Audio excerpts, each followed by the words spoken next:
For decades, two factories operated by General Electric washed polychlorinated biphenyls into the Hudson River, creating the nation's largest Superfund site. GE has for years challenged the EPA's position that PCBs are harmful to humans. Let me just start out with this. Were you aware, Mr. Welch, that the study of the health effects on PCBs is difficult to do on human beings because people don't want to be exposed to a probable carcinogen? Not probable, possible. Okay. Well, there are many health organizations, including the EPA, Environmental Protection Agency, that call it a probable carcinogen. EPA. Jack Welch, the former CEO of General Electric, gave his first testimony last year on GE's pollution of the Hudson River. He was at the helm when the company launched a multi-million-dollar campaign to fight dredging the river. In 2009, several communities along the upper Hudson River sued General Electric for contaminating their water supplies. Videotaped depositions of various GE officials took place over the last 2 years. The Hudson River is the largest PCB spill on the planet. Okay. Do you agree with that statement? I have no idea, right or wrong. Have you ever heard of any other place on the planet where there was a larger dispersal of PCBs in the environment than the Hudson River? Not that I know of, but I'd never classify this as a spill. Okay. It says it's the largest Superfund. It is the largest Superfund site in the country. Do you know that to be a true statement? No, I don't. Do you believe there are any health effects from PCBs? General Electric has probably the largest epidemiological study from our workers who worked with PCBs, and my understanding is that those studies have shown that there are no adverse health effects associated with PCBs. Well, you understood that study had to do with death from cancer, correct? Objection to form. Dr. David Carpenter, director of the state's Institute for Health and the Environment, has studied PCB's potential health hazards for decades. He was a member of an international panel that last year declared PCBs as a known carcinogen. Anyone that says that PCBs have no health effects that are adverse is either ignorant or lying through their teeth. The evidence that PCBs have adverse health effects is overwhelming. The big issue has always been cancer, and those studies that GE funded were primarily focused on cancer. Those were flawed studies. They said it was the largest study ever done. It had over 4,000 people, but it included a lot of secretaries and people that were not even associated with the PCB operations. So these workers in the GE factory had practices, I'm sure, that were like my lab for a Nobel Prize winner in Urbana, Illinois, where the environmental concerns of chemicals were not that important. So therefore the practices were not perfect. So these people were really exposed. And when we tested them, and when Selikoff tested them, and did not find carcinogenic behavior in these people, it was, as the best of my knowledge, it was lower than it was in the community itself. That gave me great credibility that somebody with mild exposure, with barely exposed, would not have a problem. And we spent hours talking about it with each other and with people, and we came to that conclusion. Now, cancer is just the tip of the iceberg, because PCBs are now being found to affect almost every organ system of the body. And in my judgment, probably cancer is not the most serious adverse health effect. PCBs affect the brain function. They reduce the ability of both children and adults to learn new things, to remember. And this appears to be an irreversible effect. GE has fought against the disclosure of thousands of internal company documents including this 1975 memo in which a GE manager questioned the company's environmental priorities. And it's from the Capacitor Department, Hudson Falls, and it's dated April 5, 1975, correct? Yeah. It says, after reading the attached report by Earl Dunham, I couldn't help but feel that we are again rapidly slipping into a lethargic state of mind concerning our environmental affairs.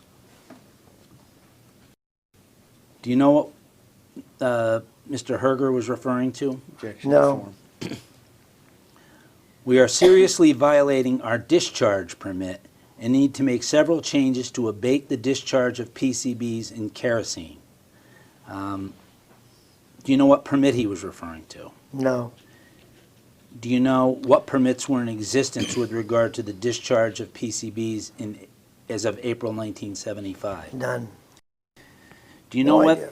Do you know whether or not there was a period of time that lapsed between the time GE applied for a permit and the time it was ultimately received? I have no idea.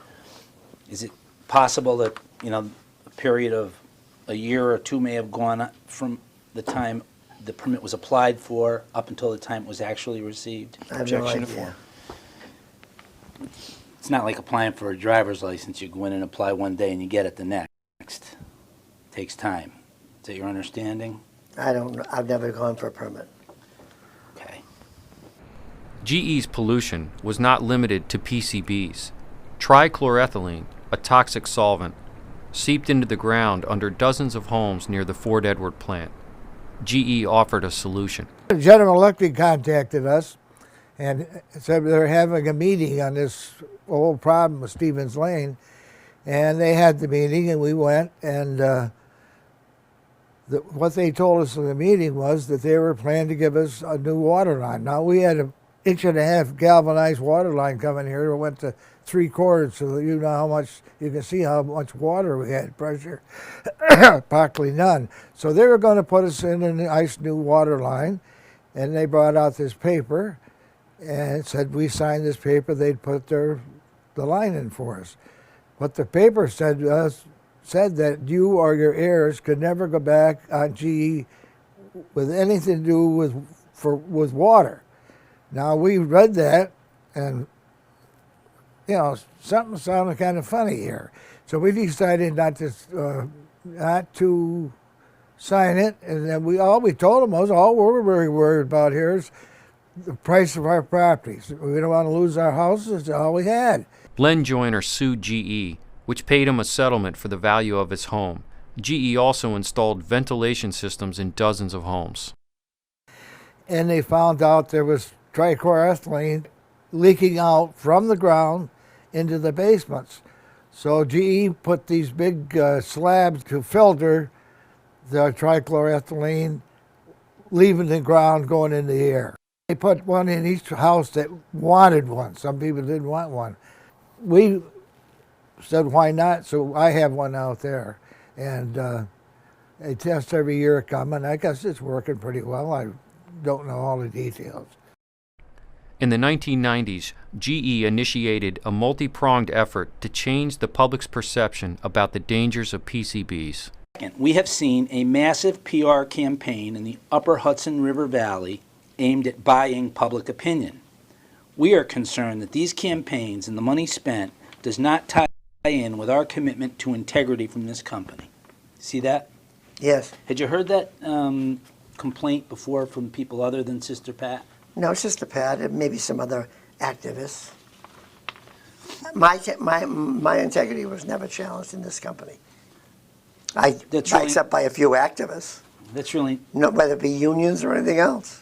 well. The question I have to you, Mr. Welch, is: do you recall there being a number of, whether it's authors who were writing articles, shareholders coming to your meetings, newspaper columnists who commented that General Electric was spending millions and millions of dollars on a public relations campaign to try to dissuade the EPA from dredging the Hudson? Trying to get the facts of the matter out on the table so that people could make a judgment and then be the voice of the people against the government. In 2009, GE's $1 billion dredging project began in the Hudson River. Despite widespread scientific consensus that PCBs are a health hazard, GE stands firm in its position that there are no adverse health effects from PCBs.